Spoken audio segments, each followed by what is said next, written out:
Votre cerveau ressent la perte de 50 € environ 2 fois plus fort que la joie d'en gagner 50. Ce n'est pas une métaphore, c'est un chiffre mesuré en laboratoire. Et ce déséquilibre minuscule explique à lui seul pourquoi vous avez déjà acheté des choses dont vous ne vouliez pas, juste pour ne pas laisser passer une réduction. La plupart des chaînes mettent un quart d'heure à tourner autour du sujet avant d'arriver au vrai mécanisme, pas celle-ci. On y va directement. Et d'ici la fin de cette vidéo, vous allez comprendre pourquoi le mot « solde » déclenche dans votre tête une alarme qui n'a presque rien à voir avec l'objet que vous regardez. Il y a une partie de cette histoire que personne ne raconte correctement, celle où votre cerveau invente une perte qui n'existe pas pour vous forcer à agir, et une fois que vous l'aurez vue, vous ne pourrez plus la déverrouiller. Faisons une expérience simple. Imaginez 2 versions de vous-même qui entrent dans le même magasin devant le même article à 80 €. Première version, l'article est affiché à son prix normal, 80 €, point final. Vous décidez si vous le voulez en fonction de ce qu'il vous apporte. Deuxième version, le même article porte une étiquette barrée à 160 €, ramenée à 80. Le prix que vous payez est rigoureusement identique, mais votre état mental, lui, ne l'est pas du tout. Dans la deuxième scène, une partie de votre cerveau ne se demande plus si l'objet vaut 80 €. Elle calcule que si vous n'achetez pas maintenant, vous allez perdre 80 € d'économie. Et c'est là que tout bascule, parce que ce chiffre n'a jamais existé. Vous n'avez jamais possédé cette somme. Vous ne pouvez pas perdre quelque chose que vous n'avez jamais eu. Et pourtant, votre cerveau la traite exactement comme une perte réelle, parce qu'il vient d'être piégé par ce qu'on appelle l'aversion à la perte. C'est l'un des mécanismes les plus documentés de toute la recherche en économie comportementale, popularisé dans les années 70 par Daniel Kahneman et Amos Tversky, qui ont fini par recevoir le prix Nobel pour avoir démontré quelque chose qui semble presque trop simple pour être vrai. Perdre quelque chose nous fait plus mal que d'obtenir la même chose ne nous fait plaisir, pas un peu plus mal. Environ 2 fois plus mal selon les estimations qui reviennent le plus souvent dans leurs travaux. Et le problème, c'est que votre cerveau ne fait pas la différence entre une vraie perte et une perte simplement imaginée par une étiquette de prix.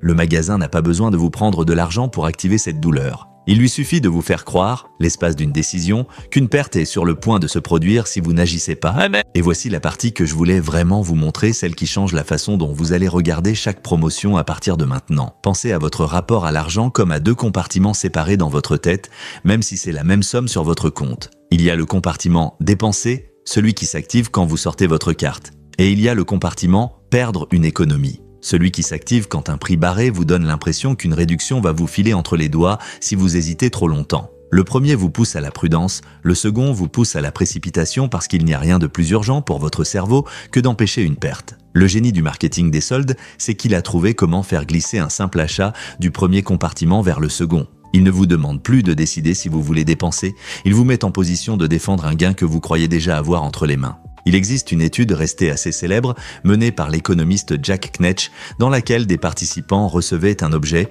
une tasse par exemple, puis devaient indiquer le prix minimum auquel ils accepteraient de la revendre. Un autre groupe, qui n'avait jamais possédé la tasse, devait dire combien il serait prêt à payer pour l'obtenir. Logiquement, ces 2 chiffres devraient être proches. Sauf que les personnes qui possédaient déjà la tasse exigeaient systématiquement beaucoup plus pour s'en séparer que ce que les autres étaient prêts à payer pour l'acquérir. La simple possession, même symbolique, même récente, gonfle artificiellement la valeur qu'on attribue à une chose parce que s'en séparer est vécu comme une perte. Et les soldes exploitent une version accélérée de ce même réflexe. Au moment où vous voyez un prix barré, votre cerveau commence déjà inconsciemment à se comporter comme si la réduction vous appartenait. Renoncer à l'achat, à cet instant précis, ne ressemble plus à ne pas dépenser. Ça ressemble à se faire reprendre quelque chose qu'on possédait déjà. C'est pour ça que les comptes à rebours fonctionnent si bien sur une vente flash. Ce n'est pas l'urgence en elle-même qui vous pousse à acheter. C'est la perspective de voir une économie que votre cerveau considère déjà comme acquise.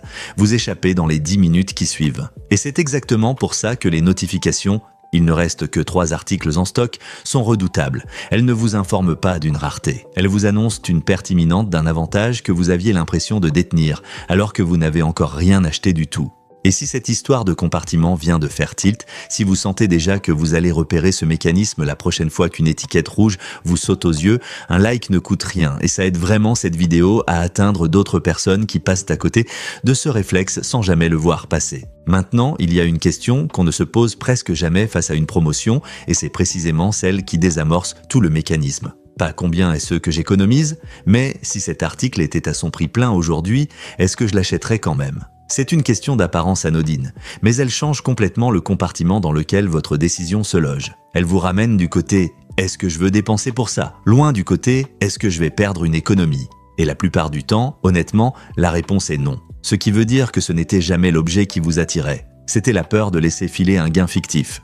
Il y a une raison neurologique précise pour laquelle cette peur est aussi difficile à ignorer. Des chercheurs en neuroimagerie ont observé qu'à perte égale, la zone du cerveau associée à la douleur et à l'anticipation négative, en particulier l'amygdale, réagit avec une intensité disproportionnée comparée à l'activation provoquée par un gain équivalent. Votre cerveau traite la perte comme une alerte prioritaire parce que pendant la quasi-totalité de l'histoire humaine, perdre des ressources signifiait littéralement un risque de mort. Cette alarme s'est construite sur des dizaines de milliers d'années pour des enjeux de survie. Aujourd'hui, le commerce moderne a appris à la déclencher pour vous vendre une paire de chaussures. Ce qui est vicieux, c'est que cette même peur fonctionne aussi à l'envers une fois que l'argent est déjà parti. Imaginez un abonnement ou une formation en ligne que vous ne suivez plus. Une partie de vous sait que ça ne sert plus à grand-chose. Mais une autre partie refuse de l'admettre parce qu'arrêter reviendrait à reconnaître que l'argent déjà dépensé est définitivement perdu. Les économistes appellent ça le biais des coûts irrécupérables. L'aversion à la perte ne vous pousse pas seulement à acheter trop vite. Elle vous empêche aussi de vous débarrasser de ce qui ne vous sert plus, pour la même raison exacte, à l'envers.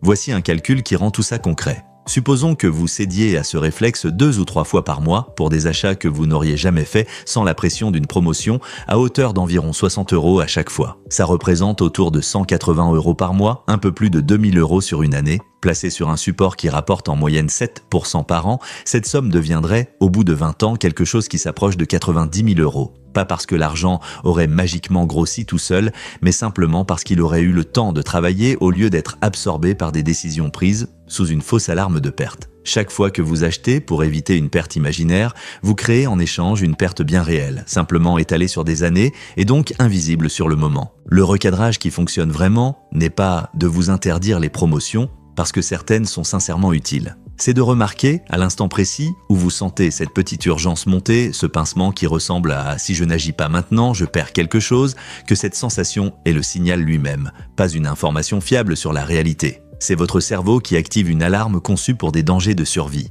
appliquée à une paire de chaussures en solde. Une fois que vous reconnaissez cette sensation pour ce qu'elle est, un réflexe ancien déclenché par un contexte moderne qui sait exactement comment l'actionner, vous reprenez la main sur la décision. Vous n'avez rien à perdre en laissant filer une fausse économie. Vous n'aviez jamais rien gagné au départ. La prochaine fois qu'une étiquette barrée vous donne cette petite poussée d'urgence, vous saurez exactement ce qui se passe dans votre tête et c'est déjà suffisant pour reprendre le contrôle de la décision. La plupart des gens scrollent devant ce genre de vidéos sans vraiment y penser, mais si ça vient de changer un peu votre façon de voir les promotions, même légèrement, un like ne coûte rien et ça compte vraiment pour la suite de cette chaîne.